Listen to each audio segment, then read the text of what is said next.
Well, good morning.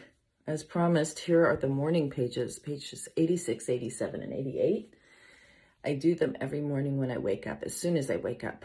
The only difference today is I sat up and pulled on a sweatshirt and my glasses, so I could do this on video. Usually I do it while I'm laying in bed.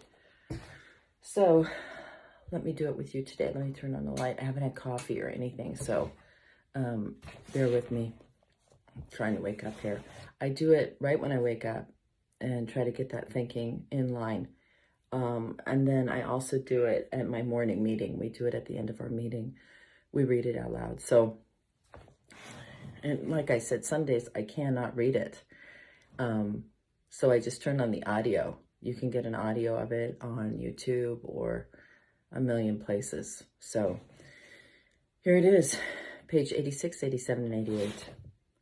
On awakening, let us think about the 24 hours ahead. We consider our plans for the day. Before we begin, we ask God to direct our thinking, especially that it be divorced from self-pity, dishonest, or self-seeking motives. Under these conditions, we can employ our mental faculties with assurance, for after all, God gave us brains to use. Our thought life will be placed on a much higher plane when our thinking is cleared of wrong motives. In thinking about our day, we may face indecision. We may not be able to determine which course to take. Here we ask God for inspiration, an intuitive thought, or a decision. We relax and we take it easy. We don't struggle. We are often surprised how the right answers come after we have tried this for a while.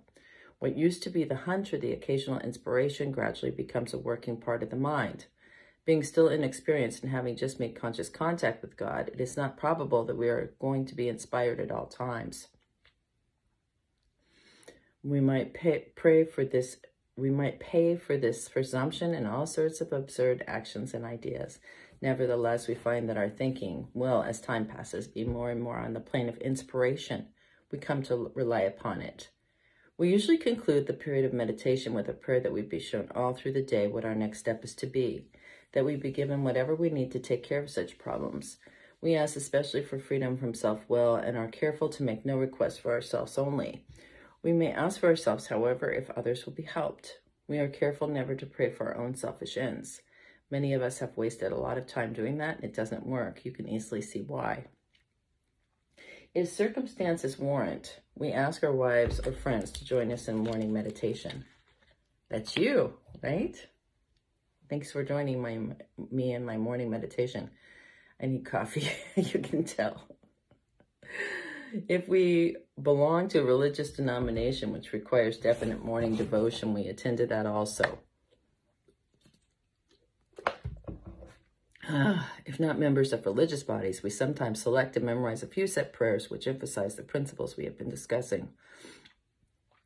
There are many helpful books also. Suggestions about these may be obtained from one priest, minister, or rabbi. Be quick to see where religious people are right. Make use of what they offer.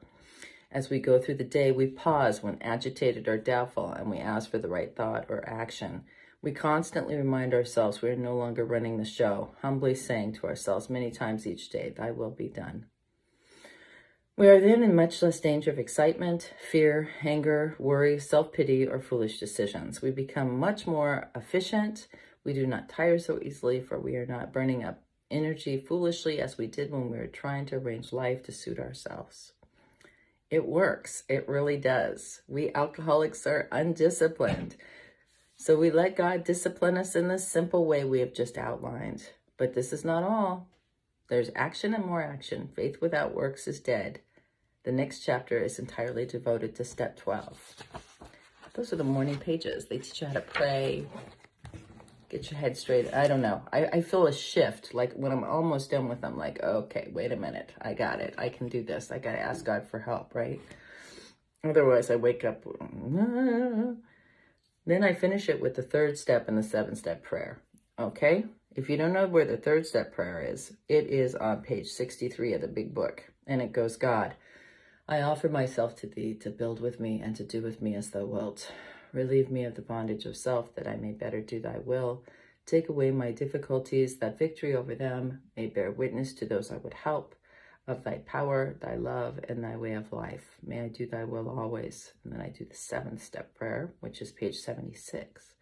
my Creator, I am now willing that you should have all of me, good and bad. I pray that you now remove from me every single defect of character which stands in the way of my usefulness to you and my fellows. Grant me strength as I go out from here to do your bidding. Amen. Okay, so that is seriously what I do. Seriously, like, haven't made the bed yet, right? This is how I do it. In the morning, this is how I start my day. Now I get up, I make my bed, I brush my teeth, blah, blah, blah. I got a 7 o'clock meeting to get to. The end of that meeting, we read out the big book. And at the end of that meeting, we do these pages again together, which helps me because then I'm awake. And then you saw what I did last night. So all I have to do is make it till tonight.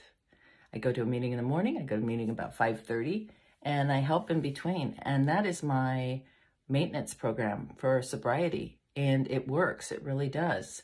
You know, there's some humility that comes with it, and there's some discipline. I love morning meetings. If you don't have a morning meeting, you need to find one. There's something about getting up, getting out of bed, and making this my priority, right? The pages have become something that I just do. I can do them in my bed with the lights off when I first wake up, before I even open my eyes, because I've done them for so many years. I just start right off on awakening. Same with my pages at night. I do that right away. I ask God for some help. If you saw my live yesterday, you know why I do that.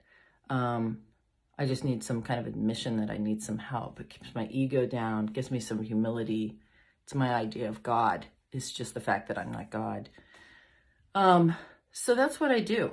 And that's part of the 90-day challenge I put out there the other day was, you know, can you just start doing the action? That's the part that people don't want to. This exact thing you saw me do is the thing that people don't want to do. And when you go to treatment and they tell you afterwards, go to meetings, get a sponsor and work the program, that's what they're talking about, is having some kind of program to stay sober. It's outlined very specifically and very easy in the book. What I read to you is from the book, 86, 87, 88, How to Start It in Your Day. So it's not brain surgery. It's pretty simple. It's just that we don't want to do it, right? It's not our idea. So I challenge you to do it with me every morning and every night, and do it for, if you don't think you can do a 90-day challenge, do a 30-day challenge for 30 days and listen to what I'm talking about. You know, the thing about it is like there's dry January, there's dry months where people will quit drinking to prove themselves they don't have a program. You know, to me, I don't, you know, the drinking to me is not the problem. I've always been able to quit. I can't stay stopped. It's the problem. So instead of the challenge being don't drink, how about the challenge is do the program for 30 days, right? Pretty simple. Do the program for 30 days as outlined in the book. And at the end of that 30 days, if your life doesn't change, you can go back to drinking, you know.